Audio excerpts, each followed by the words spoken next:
All right. Welcome back to Falcons Central Radio Show on the Pro Football Central Radio Network. I'm Aaron Freeman, joined by my co-host Scott Karasik.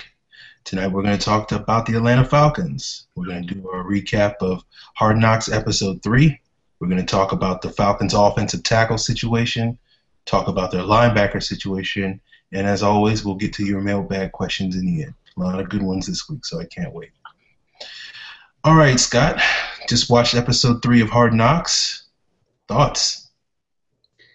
I thought they were going to get a little bit more in depth on the whole Sam Baker thing, honestly.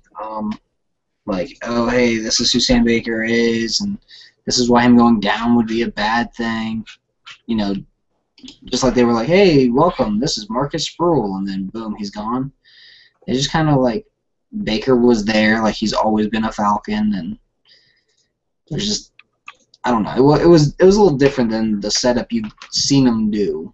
Mm-hmm. I did like it. I didn't like the fact that that Matt Ryan kept trying to tell stupid jokes and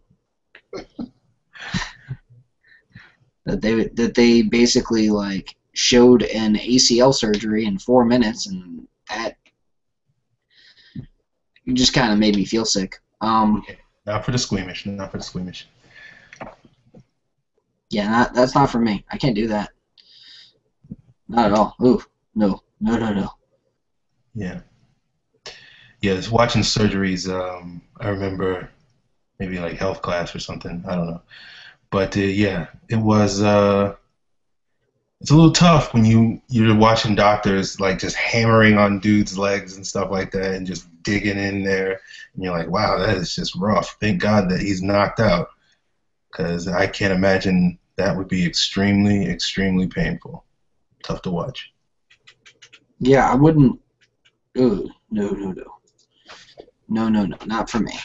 Not for me at all. Yeah. It was interesting, seeing, one of the big takeaways from that Houston game was, the struggles of TJ Yates and watching him try to call plays by himself in the team meeting room, and clearly it did not work too well. How's that Tar Heel education going? Hey, man, don't make too much fun of UNC. That is my neck of the woods. That is technically my employer, so we can knock off that UNC bashing a little bit. I know they cheat, but come on now, we don't admit that. What did you think about the bowling scene with Buddy, Harry, and Julio? Man, Harry Douglas just. It's like one embarrassing thing after another every week. It's like, how can we make Harry Douglas the most hated man in the Falcons fan base? And then on the flip side, it's like, which rookie can we make the fans love this week that we can cut next week? Mm-hmm. Yeah. Because that's what happens next week. I hate what happens in 6 more days. First cuts, not a fan. Yeah. 15 guys just gone. Yeah, I was trying to figure out whether or not, they'll probably wind up trying to sneak Marquise Sproul through waivers to put him on IR, I guess, probably next week. No, they're just going to hold him through the final cuts and put him on IR then. Okay. That makes sense, too. That's what they did last year with Renfrey. Yeah, okay, that's fair. Yeah, you're right. Splitting hairs, I guess. Yeah, what did you think about Willie Mo's freestyle session? I mean, no offense, Willie Mo, but it was kind of weak. I don't know if you watch us, but it was weak. It was not up to the usual Willie Mo standard, put it that way. Now, one thing I did notice that kind of irked me a little bit, the Falcons said this week, oh, we're going to Mike Smith said, "Oh, I thought about it over the weekend, and we're going to move Jake to left tackle." 3 seconds after Sam Baker goes down, Mike Tice goes, "Hey, Jake, you're moving to left, and then we'll figure it all out later." Yeah, that little, we haven't made it. Mike Smith in I guess it was a post game press conference, was like, we haven't made a decision yet on Jake moving on. It was like, come on, like I everybody haven't knows you're spoken moving. to Mike Tice about it yet. That's all it was. No, it was just something. It was, they had to do it. It was never like a mystery that there was no chance it was not going to happen. Like if they didn't do it, then we would have the most brain dead coaching staff in the world. I mean, It's a no brainer. pretty much. Yeah. So you weren't a big fan of Matt Ryan's joke? Oh no, Matt Ryan's a horrible joke teller. I'm sure the joke would have been better if someone that could tell a joke told it. Because it was kind of dirty, but it was like redneck dirty. Yeah. How'd you like J.J. Watt's entrance into practice? It looked like he was coming down the aisle to WrestleMania or something like that. All right, so I don't know what it's called, like March of the Empire or Duel of the Fates or whatever the music that plays when Darth Vader comes in. That's what I was expecting to hear when he just kind of showed up. Yeah. It seemed a little, like the music they used seemed a little too cheery, and he was wearing white, so it was like, it would have been better if he was wearing black and looked like Darth Vader, and because that's kind of what it was like. It was like, oh hey, this is the horrible thing. Yeah. Yeah. Did he win MVP last year? Yeah, pretty much. Okay.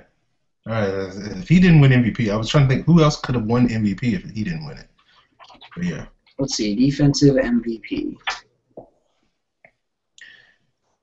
NFL Defensive Player of the Year award for 2013 was Luke Kuechly. The year before was J.J. Watt. Oh, okay. Oh yeah. I forgot that Kuechly won it when he didn't even deserve it. Wasn't even the best linebacker in the division. That was Levante David. Yeah, pretty much. I'd go with that. How'd you like, Brian Cox is becoming the star of basically Hard Knocks. How'd you like his being a little overprotective of his daughters? Talking about how he was getting laid when he was, I guess, still in elementary school.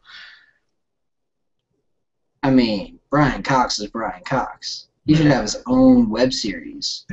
He should have his own HBO show. Pretty much. Life and Times of Brian Cox, and just go at it. Yeah. He's just a... Let's put it this way. He's what Sugar Bear should have been.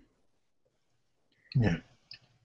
I think the big thing that you're noticing is every single Falcons coach is basically like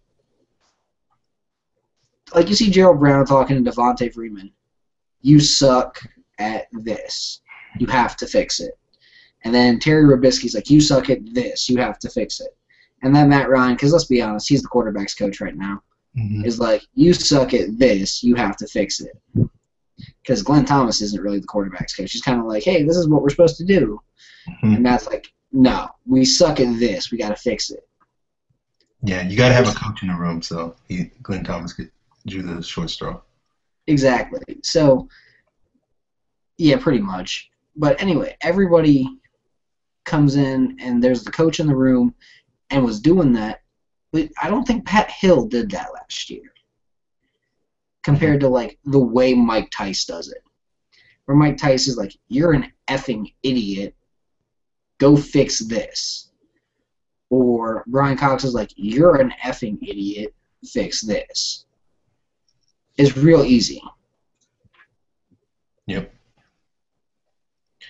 So, Scott, you got any last thoughts on Hard Knocks before we start talking about these offensive tackles? Oh, yeah. I like that they showed a lot of Amsterdam, as they're calling them. Okay. I think Geraldo Boldevine at the very least is going to make the practice squad. And he's a very, very fun, very, very fun receiver because I think I think long term he's going to be like a Finneran type where he's a special teamer and then a possession guy.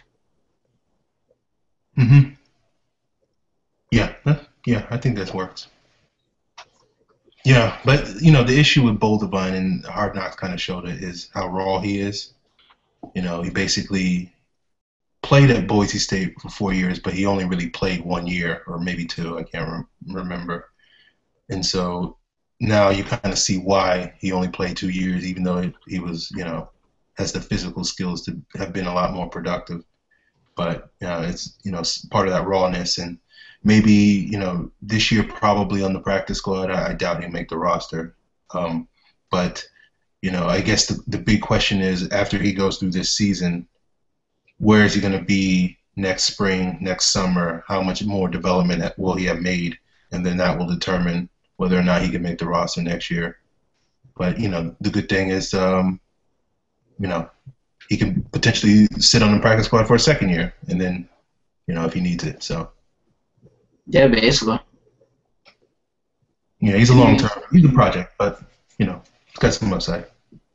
Be nice to have I like to compare him to Brian Finneran because that's who he is, like, physically, like young Brian Finneran. But he does have the Miles Austin style story going on. Very raw coming out of college, played at a smaller school, played maybe 2 years, 3 years of football in his life coming into the NFL and is just a physical freak. I think he'll be fine eventually, but he's just not ready. Yeah. I think Finneran spent his first year in Atlanta on the practice squad. I think, was he on the practice squad of Seattle or Philly maybe the year before? I can't remember. But basically, yeah. So he was another guy that I think before he came to Atlanta, I think he was in NFL Europe. So he basically was a guy that had 2 years before he really, made it onto the field in Atlanta and became, the Brian Finneran that we know and love. So it could be a similar story with Boldevine. All right, Scott. You want to talk about these tackles now? We probably should. All right. So I think I already know your answer, but let's make it official. How big a loss is losing Sam Baker for the season? Compared to what it was last year, not as big as you'd think. It might, and I'm going to get killed for saying this, it might end up putting forth the best 5 linemen instead of the highest paid 5 linemen. Because honestly, I think Lamar Holmes might be a better right tackle than Sam Baker is at left tackle.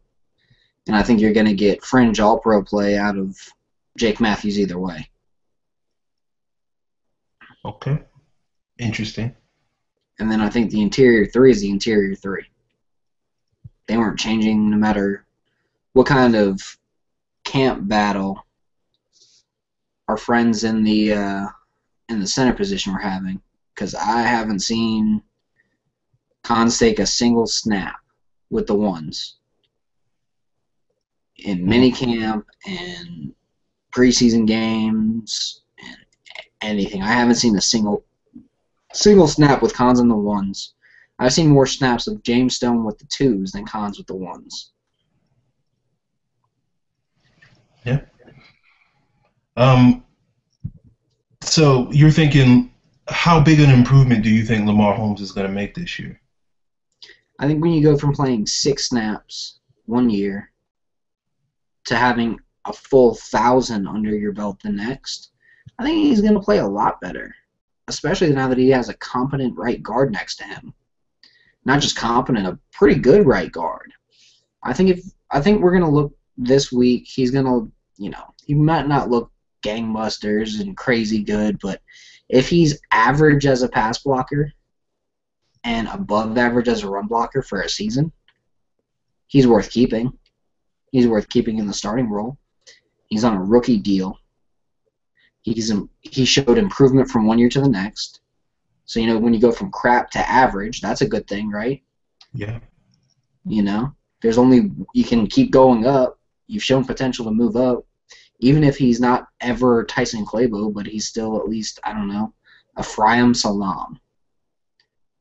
Okay. An NFL league average right tackle. If everybody else on the line is NFL league average, is that really that bad?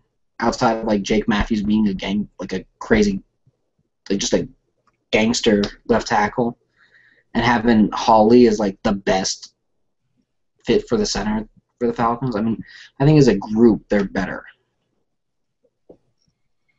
Yeah, I'm not as optimistic as you with Holmes playing that well. I think he'll be better. I certainly think he'll be better. I think he's proven that already in the preseason that he's better than he was last year.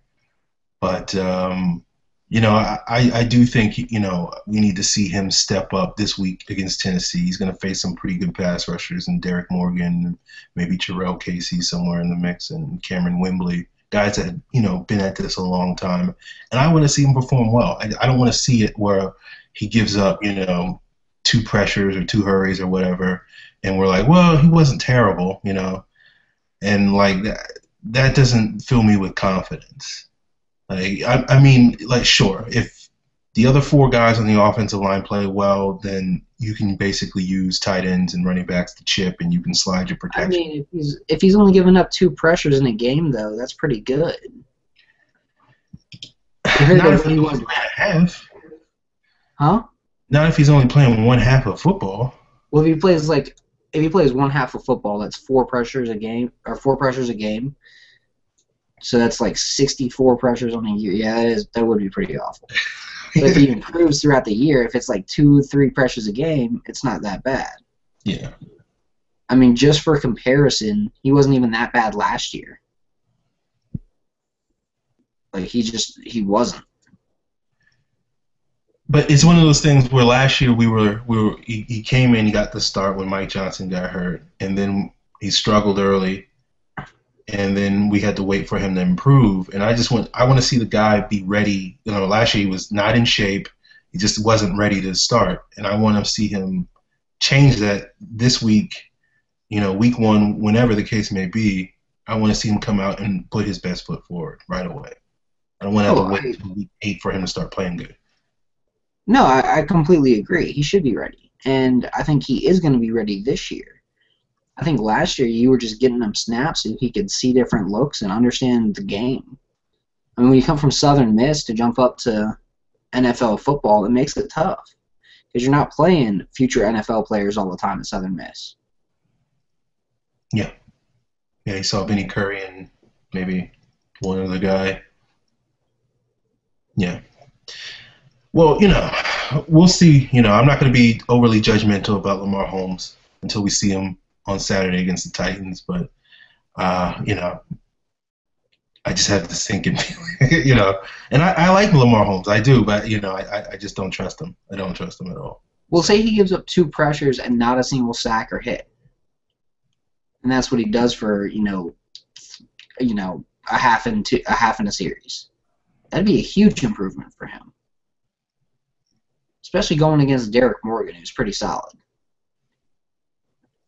I mean, sure. I feel like the Titans this week aren't going to be as tough as another team would.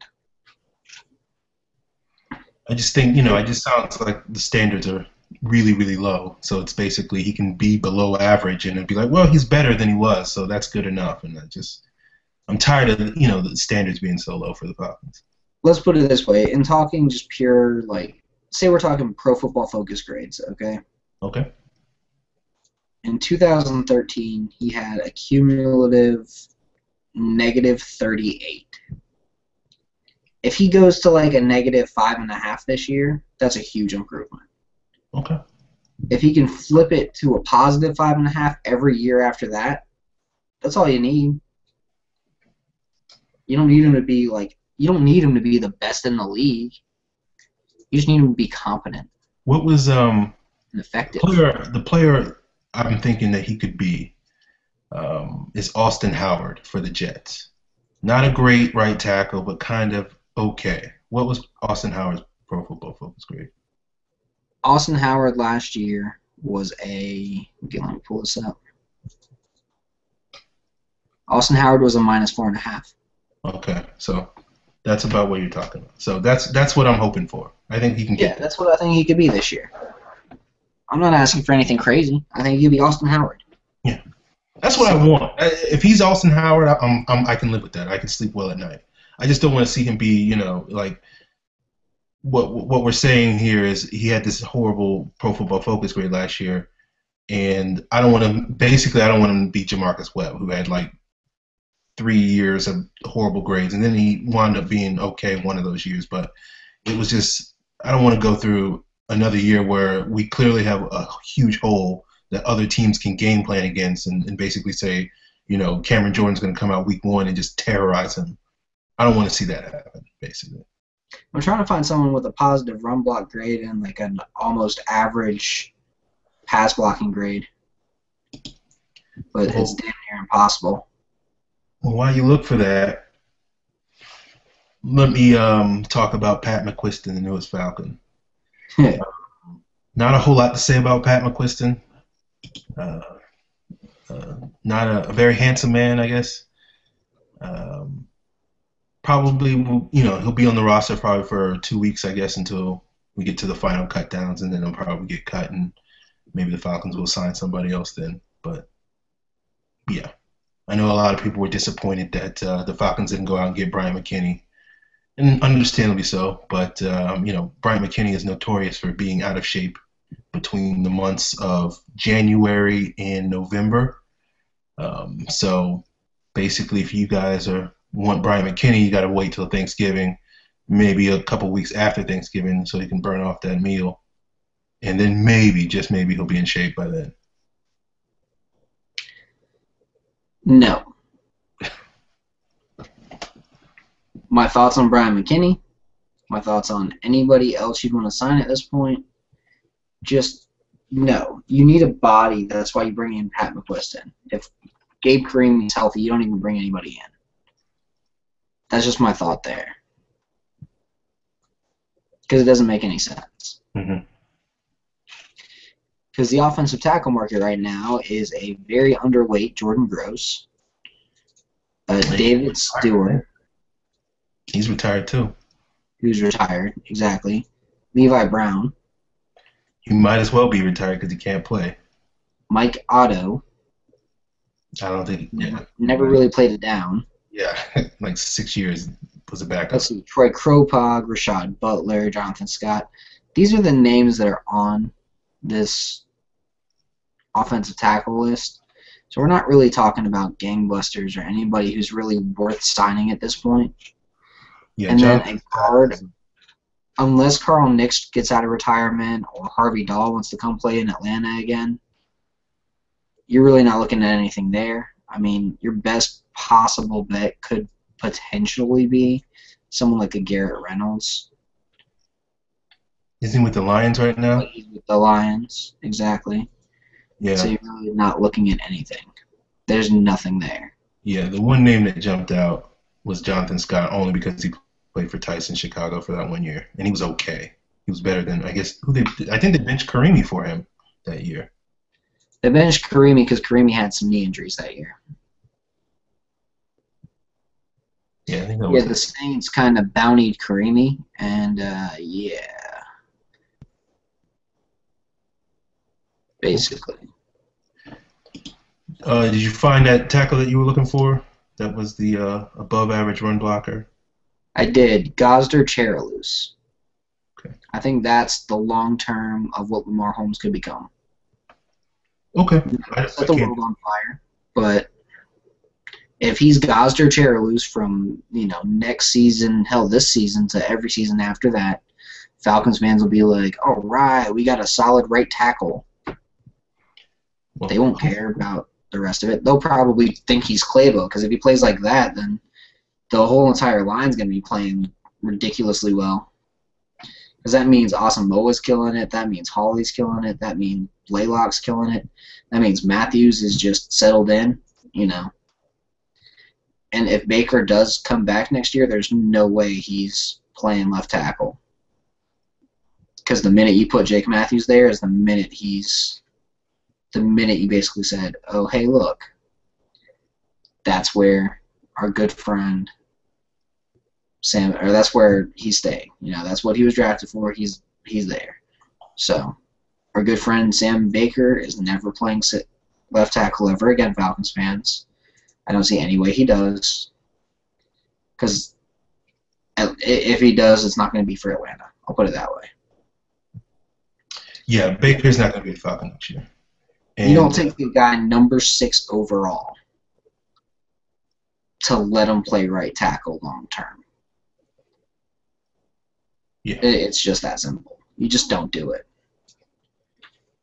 Yeah. The guys of Chairless comparison, that's a fair one. He's a above average right tackle. I guess he's the slightly rich man's version of Sam Baker of right tackles, minus the injury issues. The one thing I'll say about Chairless is, though, I hope the Falcons don't overpay him like the Colts did, or at least with Holmes. Yeah. I don't think they would. Yeah. I really don't think they would, because Holmes, it's like you had a bad year. You had a bad, 2013. You didn't really play 2012. If you're good in 14 and you're good in 15, we'll give you, a Clabo deal. And if he looks like Clabo, then pay him like Clabo. But I don't think he will. All right, Scott. I know you got some thoughts on shuffling this linebacker group. I know you tweeted earlier this week that you thought Shimbo should be the starting weak side inside linebacker, playing beside Paul Warlow instead of Joplo Bartu. And you also thought that Bartu should shift outside and possibly bump Croy Bierman, if I'm not mistaken. Yeah, basically, Bierman's looked like garbage the first 2 preseason games.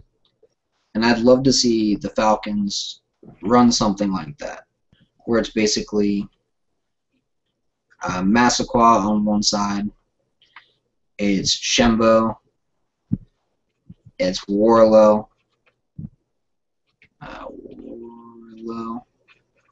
and then it's Bartu all the way on the weak side. I think that's probably their best alignment. And then you have, obviously, Soliai. And then I think Goodman should start on the defensive line. And I think Babs should be on the other side until Hageman finally gets it. So basically, if you can read my horrible handwriting, Massaquoi, Shembo, Warlow, Bartu as the linebackers, weak side to strong side, and then Babs, Soliai, and Goodman. That should be the Falcons' base set. I think that's their best alignment by far. I think Shembo has the girth. He's been showing the ability in the run game. He shows no fear going over the middle as a linebacker in coverage. And I think he'll be able to do it long-term as an inside linebacker if he can. He's got the tools to develop. He's got the tools to do it.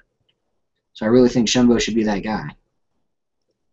Okay. On the flip side, Bartu is not looking very good as a weak inside linebacker. He's better when he's close to the line. He's better when he can blitz more. Let him play strong outside linebacker like he did last year, where he had success, where he had 85 tackles, 3.5 sacks, and looked competent. Notice I'm using the word competent.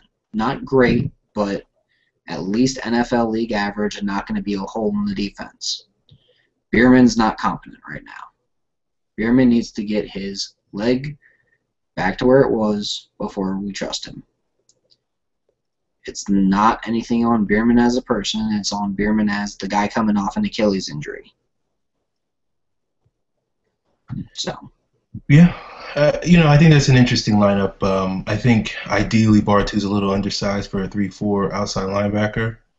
But if the Falcons are playing, that hybrid scheme where they're playing basically like a 3-4 under, where that guy's less of a pass rusher and more of a space player that drops and does do blitzing on occasion, I think he's probably the best fit we have on the roster. Certainly, I would trust him dropping in the coverage a lot more than I would trust Bierman at this point. And I think Bierman probably would be a better fit in the rotation as a down defensive end, where we can get his value more there as a run stopper, because that's not exactly Massaquoy's strength, but he's getting better there. And Shimbo's a guy I was very hard on after we drafted him. Probably people, if they read my scouting report, it wasn't very flattering of him. I'll say that as an edge rusher, I didn't think he was a draftable prospect, but I went back, reread my scouting report, and started trying to think of him as an inside linebacker as opposed to an edge rusher. And I liked him a lot more. He can tackle. That's a plus because obviously the Falcons are having some issues with tackling at that position. He's a lot better in coverage, a lot better playing in space than I thought he was, at least when he was playing defensive end, and on the occasions when Notre Dame would drop him into space, he didn't look too comfortable doing that. But he seems to be showing that sort of learning curve.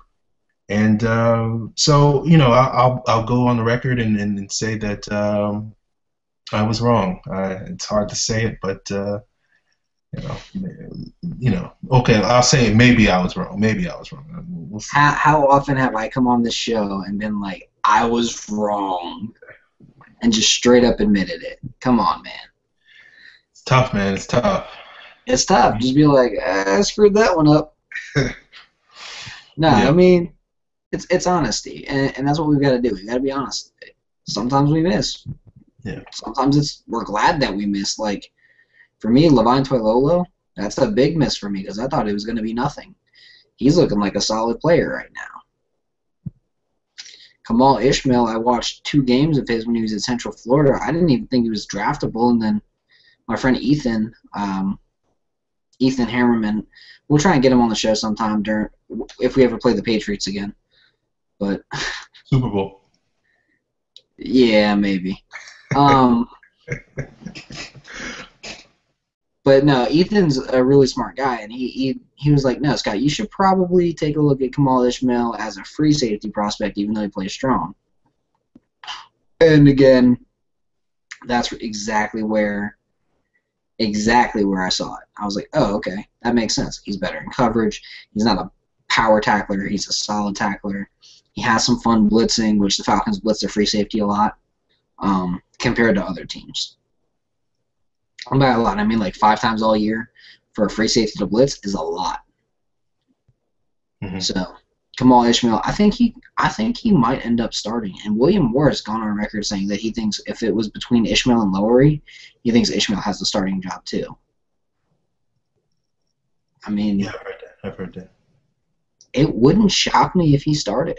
Ishmael's looked better every game. Every single game, and they're getting them as many reps as they can. It seems like they're prepping him for something. Worst case scenario, they're prepping him to be that third safety for some Wolverine looks. I think he should be.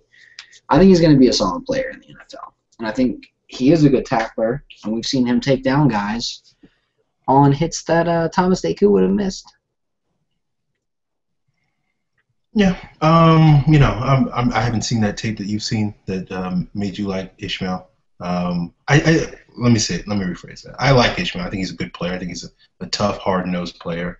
He's, I can't remember what running back it was, but watching him at Central Florida take on a 260-pound linebacker or fullback with no fear, head up, straight up, wrap up, take that guy down, that was impressive to me. But I haven't quite seen the sort of starting capability that others are talking about. But, maybe I'll be on next week's show saying, what I said about similar things about what I said about Prince Shimbo. We'll see. But, You mean that you were wrong? Yeah. I don't like that word. But, yeah, maybe. R-O-N-G, wrong. Wrong. Nah, it happens. All right. It looks like we've got a massive mailbag this week. Yeah, let's get into it. Swaggy and Chris and Jesse and Steve again. And Ikaika. That's an interesting word. And then Dave and then Swaggy again. All right. Well. All right. All right. Let's jump in with Steve in Brooklyn. He asks, should the Falcons take a flyer on Jason Phillips, who the Eagles cut today? Steve, you're going to hate me for this, but bring him on, DD. that's kind of what it makes me think of. There's these threads on the message board where it's bring him home, and I don't see any need for him to be brought home. I like Jason Phillips coming out of TCU. I guess it was like 6 years ago or whatever it was. But he's spent like 3 years on IR with knee injuries and other leg injuries. No, we don't need another injury-prone linebacker. So, no. I'm just going to say no because I don't think he's that great of a player. So, Yeah. no. Who would be on your list as ideal post-cut-down signings at tackle, tight end, and safety? And what about quarterback? Okay. I tried to do a little research on this because, Steve's trying to make me do homework and stuff. So That's how you know he was a teacher in a former life. So, like, basically, I just Googled bubble players and basically, spent 20 minutes trying to find a couple of names that popped out to me. So, I don't know if these would be the ideal guys, but these were probably like the best guys out of all the people I saw.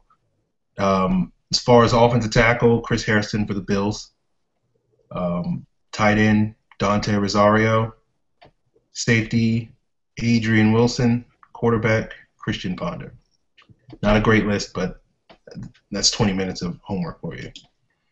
I'm going to go with Chantrell Henderson of the Bills. If he does somehow get cut, Falcons need to be right on him because you could have him instantly as that swing tackle.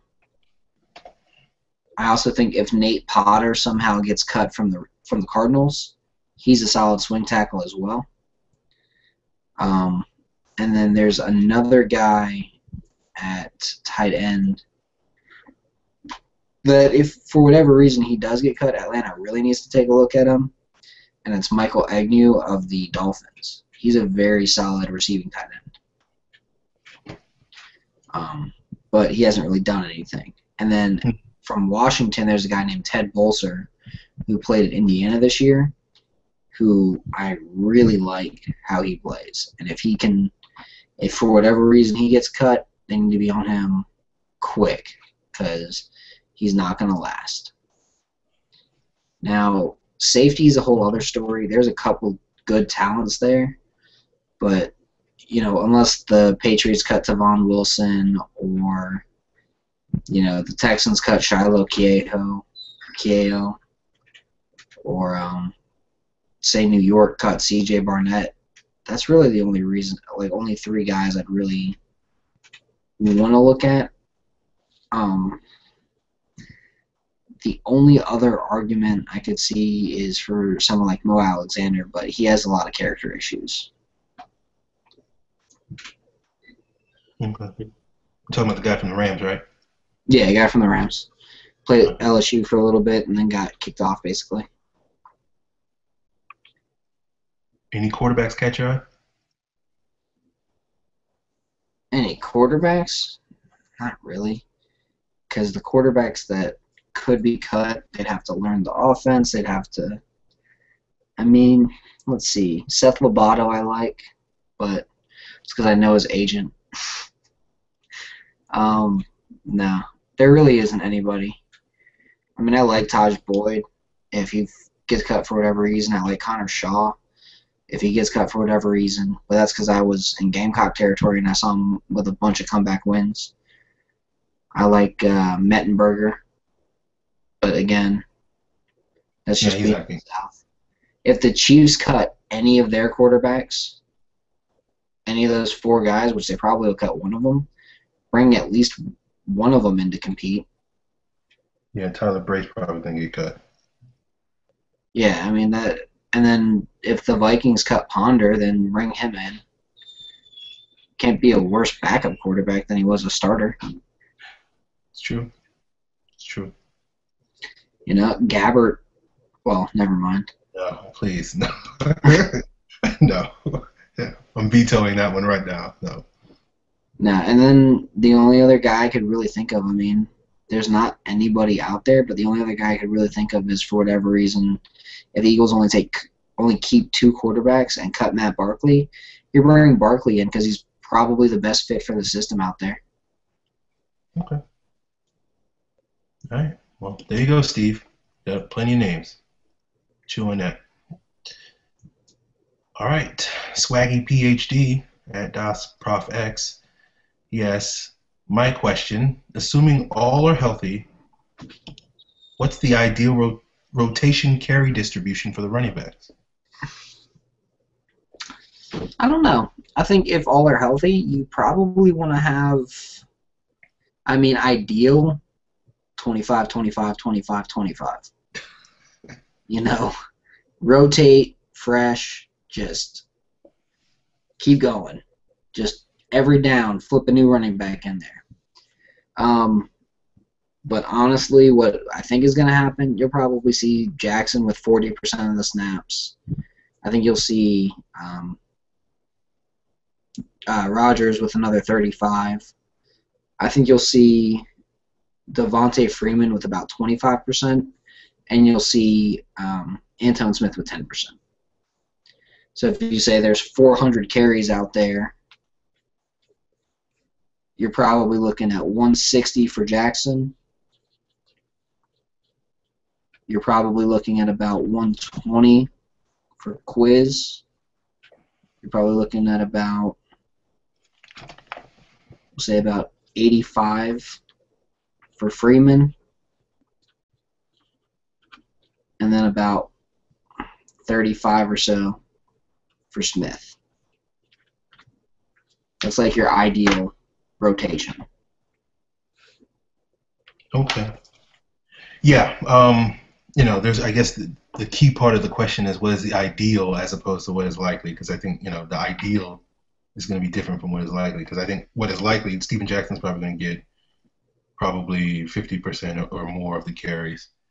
But ideally, if we're talking about 400 or so carries, I think ideally you probably get about 150 for Steven Jackson, maybe 110 for Freeman, maybe 90 for a Quiz.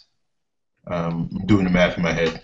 I don't know what it's adding up to, and maybe like 50 for Anton. But it's probably more likely to be like 250 for Steven Jackson, and probably the other three combined probably won't have more than 150. So that's probably. Yeah. But I know he's a big fan of Devontae Freeman, so the ideal one, I did have Devontae getting pretty close to Steven Jackson. So. I want Devontae Freeman to take the starting job, but I don't see it happening. Yeah. Again, I want Devontae Freeman taking that starting job. I just don't see it happening. So, let's see. It's year 7, and they still have no identity. This is also from Swaggy PhD. Can y'all discuss this? That's basically like, what the hell is our identity going to be? That's what Swaggy was telling us right there, or was saying right there. I got it. It's throw it to Julio. I think it's going to be a little different this year. Okay. I like the idea of toughness. The defense is already showing some of it, despite being a bit of a sieve the past couple weeks. They are showing some fight. They're busting their ass for the most part. Do I think they're going to be great this year? Probably not, but I think they're going to be physical. I think they're going to stop the run. I think they're going to try to be more opportunistic than they have been, because it doesn't look like they're focusing on turnovers right now. They probably realize turnovers are going to be a huge thing. And then I think on offense they're going to try and run the ball a little bit more, be more of a balanced team than they have been. I think the idea is going to be, throw it to Julio, but throw it to Julio when he's open. Throw it to Toilolo. Throw it to anybody who's open. Instead of hey, get it to Roddy and Julio offense, it's going to be hey, let's get it to everybody offense. I think it's going to make it better. But that's just a thought. How it goes down, I don't know. Uh-oh. I say throw it to Julio, but that works too. Chris Walker asks, given how much better Goodman has played than Jackson, what are the chances he passes him on the depth chart? I think the depth chart is absolutely useless when you're talking about a defensive line rotation. Because a guy like Goodman could end up playing 65% of the snaps and not be the starter. He could effectively be playing both left and right end on different rotations, different spots. Doesn't even really matter, just left or right end. And have him play. Have him out there. He's not going to be a top 10 defensive end this year, and if he is, then you just got a great pick in the draft. If he gets 4 or 5 sacks this year, I think he's past. I think at that point he's already past Tyson Jackson. But yeah, this is the frustrating thing for me because Goodman has played way better than Tyson Jackson. Tyson Jackson. You talked about earlier about Corey Bierman looking like crap. I think Tyson Jackson is probably the worst looking starter we have right now, the starting 11. And this is what, politics. Tyson Jackson's got $25 million, $11 million guaranteed, and I think Goodman's contract maybe like for $3 million total or something like that. And so basically, because we're paying Tyson Jackson, way more money, he's probably going to start, and he, at least in the early going in the season, he'll probably play more. But hopefully Goodman keeps playing the way he's playing, and eventually the coaches will figure it out and like, maybe we should play the best guy. And I think that's Goodman, and we'll forget that this guy's getting paid all this money. They did that with Ray Edwards eventually, but it took a while. So. Well, the difference is Ray Edwards wasn't buying in. They were still going to pay Ray Edwards to be the backup if he had just bought in and not been, how do I put it this way? If Ray Edwards bought into the team and not given as much lip to Mike Smith and Thomas Dimitrov, he probably would still be with the team. But, he's Ray Edwards. He had to do something stupid like mouth off and get cut. Yeah. Well, hopefully, the good thing is, the back then all we had was Sidbury and Bierman, but now, if whatever happens at Jackson happens, but at least we got Goodman coming up, and then eventually Hageman's going to be there. So. Well, if Goodman outplays him and he's still on a rookie contract and he looks like, the second coming of J.J. Watt, then you're not going to sit him for Tyson Jackson because of money. Yeah, I would agree with that, but. You might sit Jonathan Babineau on the other side in your base sets and be like, hey, now we can rest Babineau. But you're not going to sit Goodman in that case. And that could be what they do. I could see that happening. Goodman and Jackson as the ends with Soliai in the middle. And then bringing Babineau on third downs, basically. On your sub packages, you have Babineau and Peters and the quicker gap shooting ends and tackles come in. Why not? That's how great teams are done. You have rotations, you have packages, you have Hageman come in. You get all these guys to come in, and then when Hageman finally beats out Jackson, you've got Hageman and Goodman, and then Jackson's your rotational guy. He's still got value. Even if he's still playing just 55. Even if he plays 55% of the snaps and it's all rotational snaps just to give the other guys a breather, it's still good money. Okay. I don't know.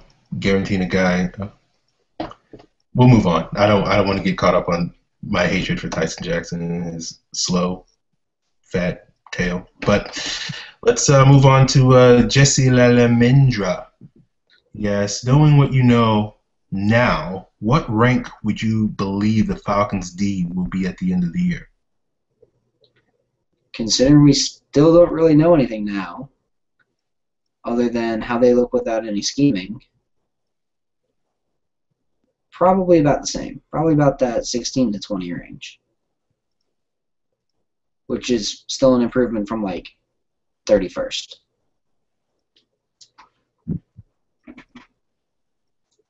I am not optimistic that we'll get out the 20s. That's what I'll say.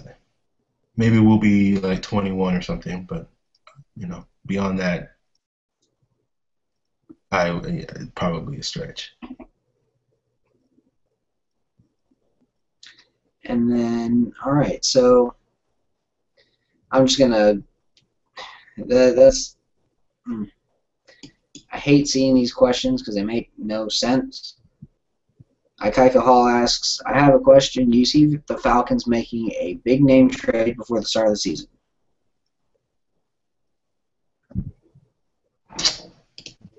Big name, like a Dominique Foxworth big name? Sure. Big name like,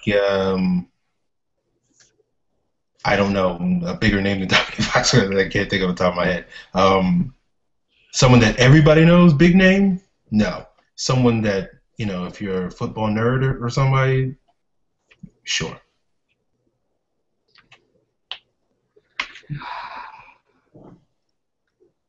That says it all. All right. Well, there it is. That says it all. Do I think the Falcons make a trade? That says it all. The Falcons are a team that signs a bum off the streets, not a team that makes a trade. Come on, guys. When they traded Akeem Dent for TJ Yates, it was shocking. It was like one of the most shocking things we've seen. So, do I think a trade goes down? Not at all. Well, I think that's a little disappointing, Scott, because I think when you look at Dimitrov's history, the trades are the best thing he's done. You got Tony Gonzalez, you got Asante Samuel, you got Foxworth, take out the Laurent Robinson trade and the Ty Hill trade, but The Akeem Dent, TJ Yates trade. I mean, he's about 50% on every move he makes. It's either going to be really good or really awful. Okay. All right, last one, Scott. Dave Kent. Good friend Dave. He asks, is there any hope for this defense? Looking at the Texans game makes me think the Saints will score 30-plus points against us week 1. We could not even stop them running the ball despite all the money we spent. So is there any hope for this defense? Completely different running games. Completely different. The Texans run a very spread, zone-style blocking with cut blocking on the backside. The Saints run a very hit him in the mouth, run it right up the gut. Like, that's what the Falcons are built for right now, is let's stop the hit him right up the gut kind of game, which is what the Buccaneers also do, which is what the Panthers also do. It's run right up the gut, hit him in the mouth, power run games. So, of course, they're not going to be built to stop a zone scheme like what's in Houston. I'm not as worried about going against Houston with zero game planning. Again, preseason, zero game planning. Hey, let's just line up and let's call random plays. That's how it works. It's like when you go into Madden and you have no plan for your opponent that's like your brother, and you just pick a random play on the playbook. That's what they did. There's no game plan. It's just, boom, let's go out there and play a game. Okay. Well, I'll tell Dave this. Falcons are defense it's lying in the weeds. They're trying to, make the Saints overconfident, so they're going to keep sucking in the preseason, and then they're going to hit the Saints in the mouth week 1. So that's the hope, I guess. They're basically sucking on purpose. I mean, that's about the nicest way to put it, but I don't know. I just think they don't do well in away games. Preseason, regular season. I don't think Mike Smith has kind of gotten it down yet. Yeah, they are definitely. There is a different team at home versus away. That has been the case every year that Mike Smith has been here. So that's all we got for the questions. Oh, and it's exactly midnight. All right. Well, you know what to do, people. Hit us up on Twitter. I'm at Falcons. Scott is at Scott Karasik. Hit up the show at FalconsPFC. Had the hashtag Falcons mailbag if you have questions for us. We'll be back next Tuesday night at 11. We'll be talking about the next episode of Hard Knocks, Brian Cox's greatness. And we'll be talking a little bit about what we saw in the Titans game, because we'll see the starting lineups for a half and probably a series. So, this will be the biggest litmus test for, what we'll see in the season. So hopefully the Falcons will not disappoint us and people won't be jumping from buildings. And hopefully nothing crazy happens. Yeah. Like, Sam Baker magically gets a surgery and comes back tomorrow.